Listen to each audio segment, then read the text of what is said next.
Reverendo, nós temos pouco tempo. Vou fazer uma pergunta bem objetiva.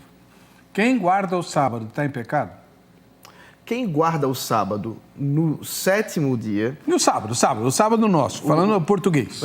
Ok. Quem guarda o sábado nesse sentido ainda está mantendo uma prática do Antigo Testamento que foi abolida por Jesus Cristo. É pecado ou não? É um pecado, sim. É um pecado? É um pecado. Guardar o sábado é pecado? Guardar o sábado no sétimo dia é um pecado. Assim como não guardar no domingo é um pecado. Pastor, mesma pergunta para o senhor. Quem guarda o domingo está em pecado? Eu creio que está em pecado, sim, porque está desconsiderando o claro mandamento que diz que Deus abençoou e santificou o sétimo dia. E eu sou sincero, reverendo, se for para eu ser um pecador guardando o sábado que Deus abençoou e santificou na criação, eu quero ser esse pecador, né? Porque eu prefiro crer num dia que Deus abençoou e santificou. Então, se guardar o sábado é ser pecador, porque Deus o fez o dia assim, então eu vou ser pecador porque Deus santificou esse dia e não os demais, né? Tá. Então, o sábado cristão é o domingo a partir da ressurreição de Jesus Cristo. Eu vou chegar lá daqui a pouco. Porque o nosso dia da redenção agora é o domingo, por causa da ressurreição de Cristo. E quando foi que Jesus descansou das suas obras? No dia de domingo, no primeiro dia da semana. A igreja entendeu isso. Essa expressão, dia que pertence ao Senhor, vai ser premiada, vai ser glorificada nos períodos pós-apostólicos pelos próprios pais da igreja para se referir ao domingo. Eles entenderam que João teve a visão no dia de domingo. O dia de domingo é o dia da ressurreição, é o dia em que nós celebramos a nossa redenção, é o dia que devemos descansar e adorar aquele que nos fez entrar nesse descanso para a sua glória, Jesus Cristo. O pastor bem disse que quando se profanava o sábado, o indivíduo era apedrejado. Só que Números 15, 30 a 35 demonstra que isso ocorria quando o pecado era aquele pecado de levantar a mão em riste e desafiar Deus. Não era uma simples desobediência ou uma simples transgressão, como qualquer um de nós pode fazer em relação à lei de Deus. E se nós abolíssemos o sábado pelo fato de as pessoas serem apedrejadas naquele dia, então nós tínhamos que abolir também o mandamento honra teu pai e tua mãe. Porque qualquer um que não honrasse o mandamento honra teu pai e tua mãe era morto também. Então esse não é um critério válido para nós determinarmos a validade ou não do mandamento. E quando nós analisamos as reuniões realizadas no primeiro dia da semana, não vemos nenhum teor de sacralidade esses dias. Existe até mesmo um argumento chamado argumento gramatical em relação a esse assunto. Por exemplo, no Novo Testamento, como que os dias da semana são nomeados? Primeiro dia após o sábado, segundo dia após o sábado, terceiro dia após o sábado. Então, os demais dias não recebem a mesma importância que o sábado no contexto do Novo Testamento. No livro de Ezequiel, de onde João tirou boa parte dos símbolos do Apocalipse, o dia de observância é o sábado. Podemos ver, por exemplo, em Ezequiel capítulo 20, verso 12, que o sábado, reverendos, era até um sinal da santificação que o ser humano tem em Deus e não por suas próprias obras. Então alguns dizem, né, guardar o sábado é legalismo. Nada disso. Ezequiel 20, 12 é um símbolo, é um lembrete de que somos santificados por Deus e não pelo sábado em si mesmo. Então veja, se o Apocalipse tira figuras do livro de Ezequiel, no livro de Ezequiel o sábado é mencionado. Um outro aspecto importante, se João no seu evangelho, no capítulo 20, verso 1, chama o domingo simplesmente de primeiro dia, e foi escrito mais ou menos ali, na mesma década do Apocalipse e também o Evangelho de João, é muito improvável que João estivesse utilizando o Kuriake Remera como uma referência ao domingo, porque no próprio Evangelho dele, ele não dá muita importância ao domingo, como dia santificado. João tira de Ezequiel várias das figuras do Apocalipse, e em Ezequiel o dia de guarda é o sábado.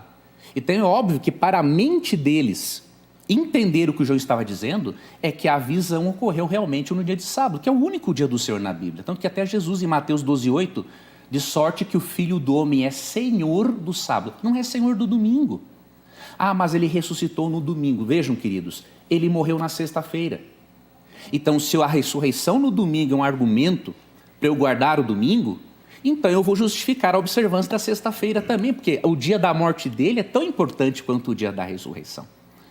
E o último texto que eu quero finalizar para o reverendo comentar é Romanos 6, 1-4. Nós não precisamos do domingo como um memorial da ressurreição, porque Deus já estabeleceu outro memorial para a ressurreição.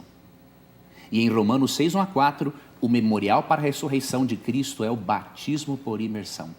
Quando eu sou mergulhado nas águas, eu estou morrendo com Cristo para uma vida de pecado. E quando eu sou erguido, eu estou sendo ressuscitado com Cristo.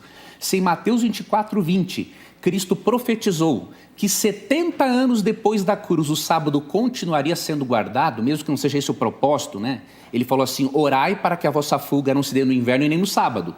Isso acontece 70 anos depois da cruz. Então, 70 anos depois da cruz, o domingo não era aceito pela comunidade cristã. Então, é por isso que nós sempre convidamos, Bíblia, vá à Bíblia, aceite a Bíblia como ela é. Temos que interpretá-la? Temos, mas nunca com os olhos dos pais da igreja, com os olhos de Cristo e do Espírito Santo. Só que o nosso sábado começa às 6 horas da manhã, né, quando nasce o sol, e vai até a meia-noite. Não é a maneira como vocês, sabatistas, guardam o sábado. Por quê? Nós guardamos, querido reverendo, o sábado do pôr do sol ao pôr do sol, como ensina Levítico 23, 32. Eu queria só deixar uma citação, reverendo, porque pode às vezes dar a entender o seguinte, o Leandro está dizendo agora que só um observador do sábado é um filho de Deus ou vai ser salvo. Não é essa a nossa opinião. Não, foi isso que eu perguntei. Não, mas eu estou dizendo, reverendo, porque eu já sei que tem alguns apologetas que querem distorcer o que o reverendo diz, o que eu digo e o que o reverendo diz. Sim, isso tem. Então, o que acontece? Nós cremos que a observância do domingo é um sinal de uma obediência à autoridade humana e não à autoridade divina. Tá? O decreto papal. É um decreto... Teve uma questão cristã, nós cremos que a origem do domingo foi assim, gradativa.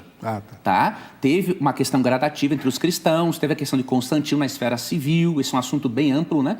Mas nós cremos que é um sinal da autoridade de Roma, sim. Agora, nós não cremos, por exemplo, que nossos irmãos observadores do domingo estão perdidos. Isso aí não... Então, o que acontece? Nós cremos que Deus vai julgar cada pessoa de acordo com a luz que ela teve, reverendo. Então, tem muita coisa que eu não sei, mas a graça de Cristo vai me colocar no reino dos céus. E tem muita coisa que outros irmãos não sabem, e a graça de Cristo vai fazer o mesmo. E sobre isso, Ellen White falou no livro Grande Conflito, né, página 449, o seguinte: mas os cristãos das gerações passadas observaram o domingo, supondo que, em assim fazendo, estavam a guardar o sábado bíblico. E hoje existem verdadeiros cristãos em todas as igrejas, não excetuando a comunhão católica romana, que creem sinceramente ser o domingo o dia de repouso divinamente instituído. Deus aceita a sinceridade de propósito de tais pessoas e sua integridade. Bom, foi muito bom o senhor ter lido isso, porque eu já ouvi várias vezes que se reserva esse ensino para os adventistas mais experientes, não para os novos, que a guarda do sábado é a marca do salvo. Né? Então, não é assim. Não é assim. Nós cremos que terá, reverendo, uma importância escatológica no futuro.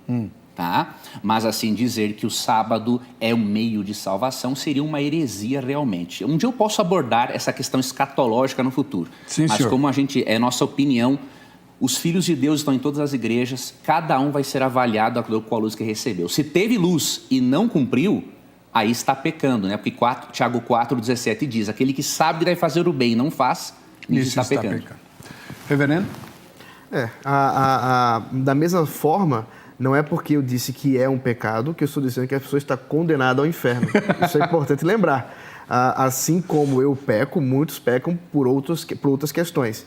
Nós, cristãos, devemos guardar o dia do Senhor, descansar no dia do Senhor, adorar a Deus o seu santo dia, que é o domingo, o qual Ele reservou por meio da sua redenção em Jesus Cristo. Que possamos adorar a Deus em espírito e em verdade nesse santo dia que Ele reservou para nós.